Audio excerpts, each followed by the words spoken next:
Hi, Nick here. As a longtime Fire Emblem fan, I've come across a ton of characters in the franchise. I first started out by playing Sacred Stones, and from there I've played Binding Blade, Blazing Sword, Path of Radiance, Radiant Dawn, Awakening, Fates, and Echoes. I've greatly enjoyed all of these games, but some characters stood out to me more than others.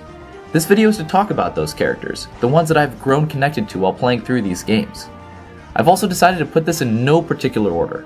I'll save my number one for the end, but otherwise, the characters stuck out in a lot of different ways. Therefore, I think it's only fair to do it this way. Also, there may be some spoilers. Again, this is just my opinion on my favorite characters, so without further ado, let's get started.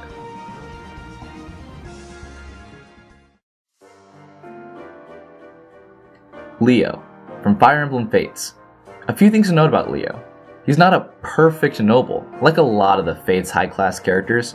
He's rigidly disciplined, a genius, and has an inferiority complex which directs a lot of his anger at the Avatar.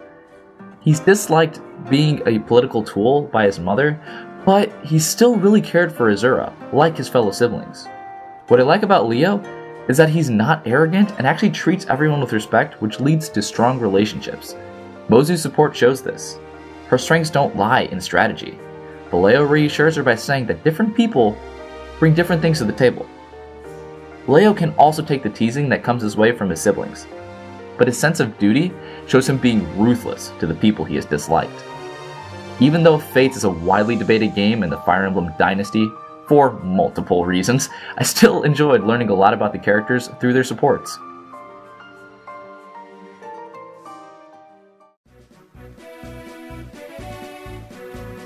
Cormack, from Sacred Stones. Holy crap, this guy was cool. Right when I saw his head pop up in the text, I wanted to recruit him. The appearance alone wasn't the only thing that made him stick out as well. Cormack is a compassionate commander in the Grotto military, with a strong sense of justice as well.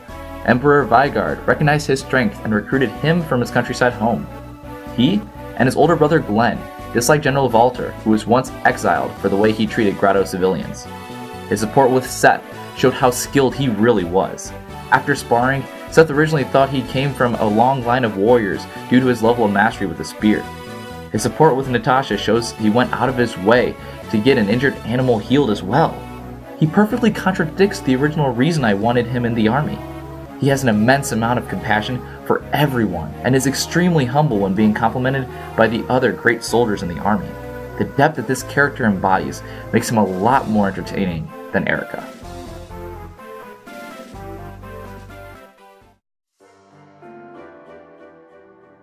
Mozu, from Fire Emblem Fates. In my opinion, the best mom in Fates. And I'm not talking about just because the aptitude skill that gets passed down. I'm talking about how her supports go. She's one of the most genuine people in the entire game. She isn't a noble supporting her lower units. She comes from humble beginnings and contains a strong sense of duty. Throughout her supports, you'll find her talking a lot about gardening, usually doing a lot of the work on her own. The supports with Ryoma and Saizo stick out to me with Mozu. Ryoma recognizes her determination right away and wants to train her, also to kind of avoid a liability to the party. As a thank you to Ryoma, she makes him some soup. Both of them play to their strengths well, but it really shows that Mozu knows what she needs to improve on so she can carry her weight. Saizo's support with Mozu starts with her seeing her planting a new crop. From there, you learn that Saizo also comes from humble beginnings, where they had to be self-sufficient. You also learn that Saizo took interruptions from training to tend the fields. I could go on forever about Mozu, but she adds a crucial element to the Fates cast of characters, which was a very nice thing to see.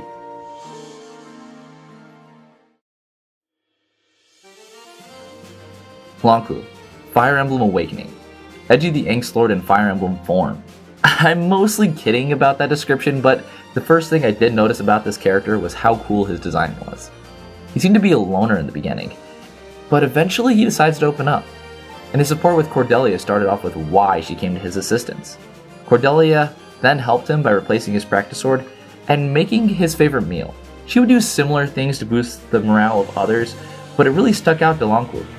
At the end of the supports, he's beating Cordelia at her own game, showing that he's going beyond his kind of lonesome self. He might use the excuse that he wants to make sure Cordelia focuses on her training, but I find that it's a bunch of crap.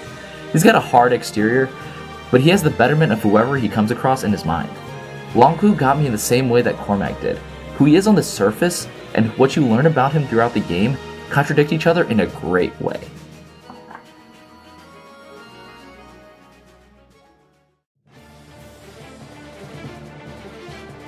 Titania, Path of Radiance and Radiant Dawn. Once a knight in service to Crimea, she entered an exchange program where she met Grail, and for those of you who don't know, that's Ike's dad, Smash Bros, and trained with him occasionally. After Grail's death and Ike takes charge, she kind of functions as a guide of the group, where she shows her support. Titania is a caring individual to every member of the Grail mercenaries, while maintaining her reputation of being a taskmaster. She loved Ike's father, which Ike was actually able to guess in one of their supports, and almost assumes the mother role due to the unfortunate way that Alina died. I can honestly say that some Fire Emblem characters join the party for a weak reason, but it's the opposite with Titania. Her strong connection to the group and strength of character is why I like Titania so much.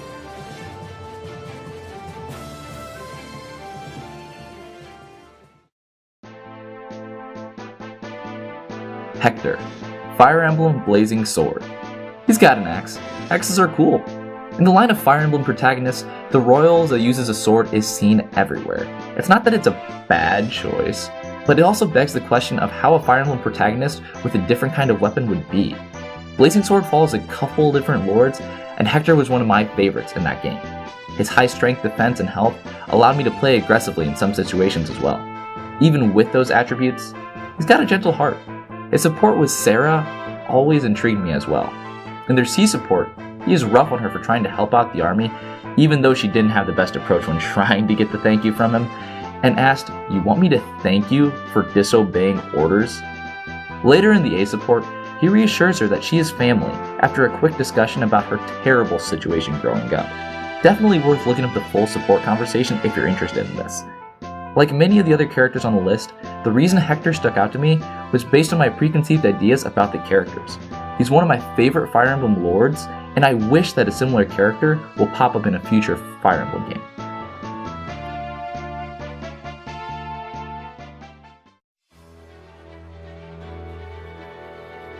Berkut, Fire Emblem Echoes.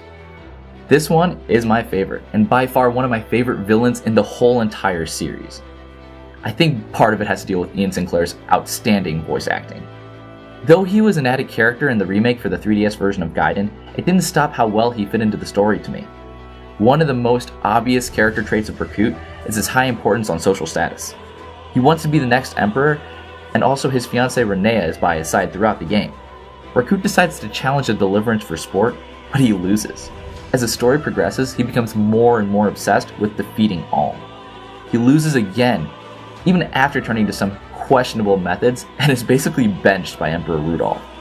Berkut then plunges into his own insanity and leads him to lash out against Renea as well. A lust for power is common with Fire Emblem protagonists, but it's different with Berkut. It starts off as a sense of entitlement to the throne, but the tighter he tries to grab it, the more it just slips through his hands. He brings more depth than the classic fighting dragons or gods, and breaks the monotony in the good way. I personally enjoyed the fight against Berkut more than the final battle against Duma. So let me know what you thought of this video. I liked making it a lot, so let us know if you would like to see something similar from any of us as well. So, signing off. This is Nick. Bye everyone.